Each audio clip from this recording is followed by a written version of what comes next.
Before I begin my speech, I would like to have a moment of silence to remember all those throughout the world who have been slaughtered by abortion.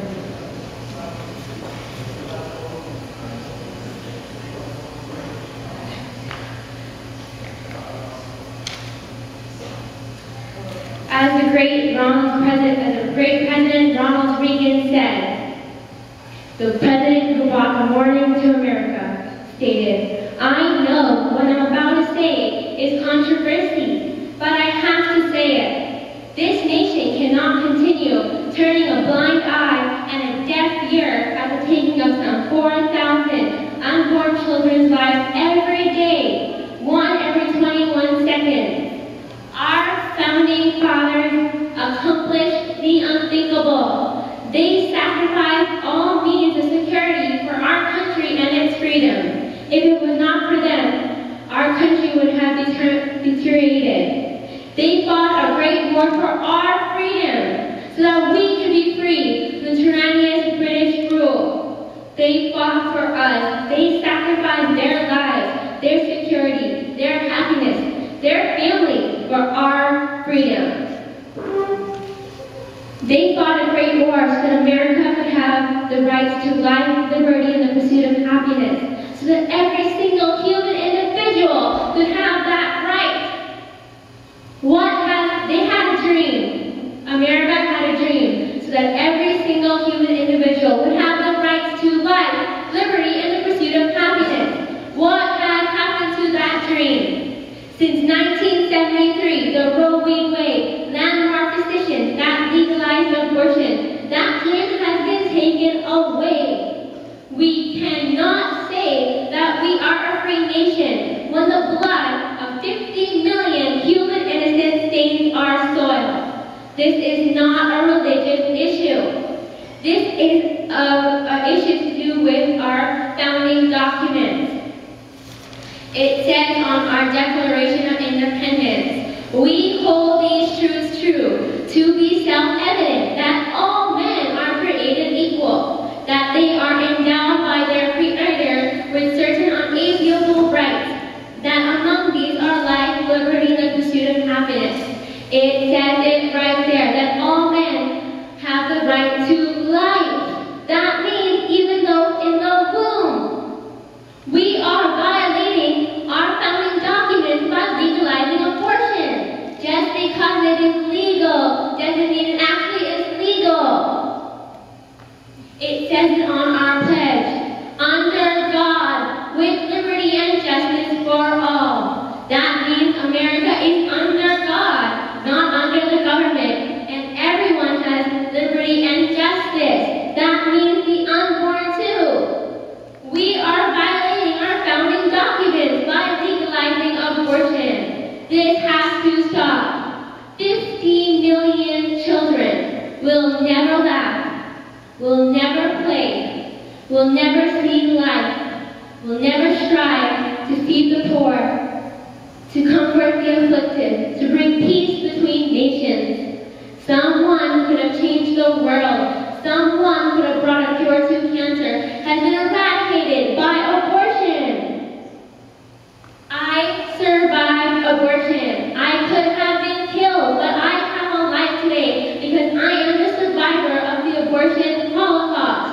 All those who are living right now, who were born after 1973, survived America's greatest catastrophe. We could have easily been killed. 1 out of every 4 human innocents are eradicated in our country right now. I could have easily been a part of the 3, but I could have easily been the 1, but I was a part of the 3 that survived. My parents could have aborted me by law, but they chose to give me life. So I have to stand up for my peers who are being killed right now because of abortion. Everyone has to stand up. In 1861, America fought a great war so that Black Americans could be guaranteed their God-given rights. Now another big challenge faces our nation.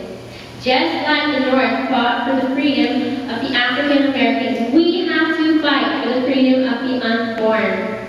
Just like America lost its dream before 1861 when slavery was legalized, we lost our dream again in 1973 when abortion was legalized. We have to do our part to bring back the dream where freedom for all is spread throughout our country. A change cannot happen if the people who know the truth do nothing. Everyone must stand up. You cannot say that you don't have enough money. We cannot say, I don't have a house. We cannot say, we're too young. Those are not the issues. The issue is that every single person has the right to life, and people do not get that. Every single person, from the moment of conception, has the right to live. It's a human person, and most people do not understand that concept. That is the issue. You cannot put the circumstance into the picture. That is bringing unnecessary stuff into the main issue. That is making excuses for the main problem. Just because we have issues doesn't mean that we can put that onto someone else. Doesn't mean that we can infringe that on another human being's body. Yes, we have the right to life, liberty, and the pursuit of happiness for our own self. But we do not have the right anywhere in our documents, anywhere in America's documents, to infringe that right on another human being. Now we might say, what about in the case of rape and incest? Those are not the issues. Number one, only 1% of abortions happen in the United States of America because of rape. And the whole wide world makes a big deal saying, what about in the case of rape? Well, that is not the issue. Number two, just because of the crime of his father, does that mean that a human individual should suffer and be killed? Someone who has been changing the world has been killed just because he was raped. God has a plan for everything. Yes, I feel very sorry for the mother. It is very hard. But just because she has been violated, just because she has been hurt, does that mean that she needs to go and commit another crime to put her soul in a state of sin? Studies show that women who have been raped and have abortion suffer way more than mothers who have been raped and then have their child. They say that having their child helps cure their sorrow in their heart for being violated. A human baby should live no matter what. Just because of the crime of his father, no individual should die. That is wrong. That is murder. That is murdering a human individual. Abortion is not the only issue which eradicates an individual person non-naturally. Contraception and euthanasia take the life of a human person indirectly and directly, non-naturally. Contraception, there's two reasons why contraception kills. Number one, the contraceptive works.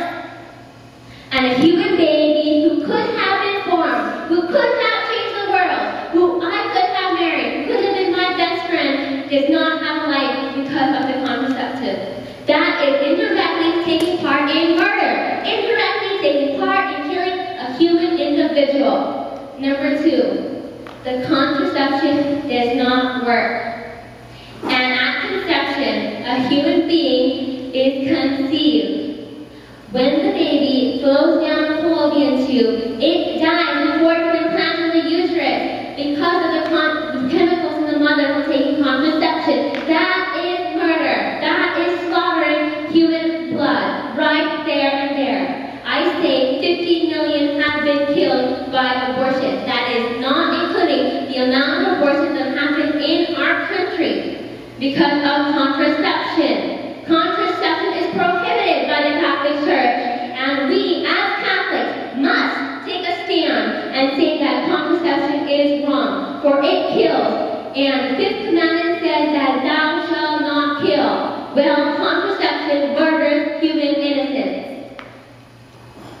Now we might say, well, there's a population issue, so we have to use contraception.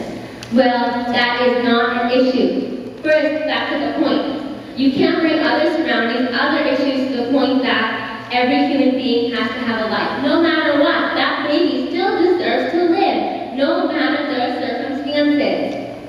More importantly, there's no population issue. In 30 years from now, our economy will crash down if we keep on going at the birth rate that we're going on that we have right now. We are not going to have enough Social Security workers, not enough doctors, not enough people to do the needed work for our planet to survive in 30 years from now. So, in order to change the problem, we have to stand up and stop doing things that will spoil our economy.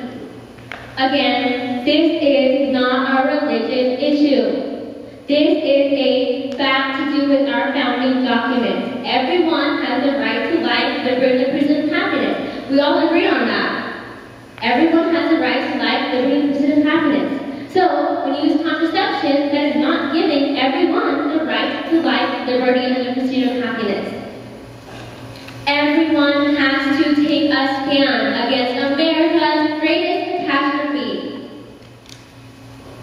The people who know the truth must stand up.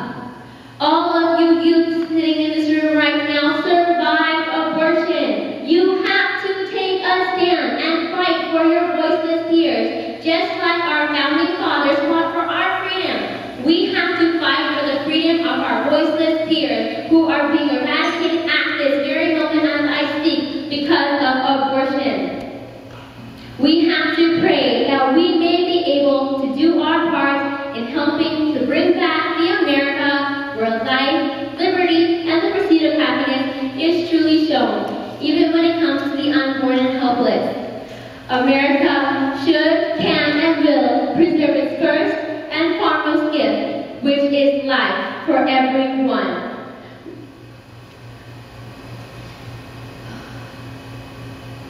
Our founding fathers formed our Constitution based on Christian principles, and the Christian principles come from the Catholic Church, which has stood firm through trials, persecution, and sufferings for 2,000 years. Now we must stand firm as Catholics and believe and act upon the Catholic doctrine. Since the Catholic doctrine prohibits any use which kills the individual non-naturally, we have to stand up as Catholics because we know the truth.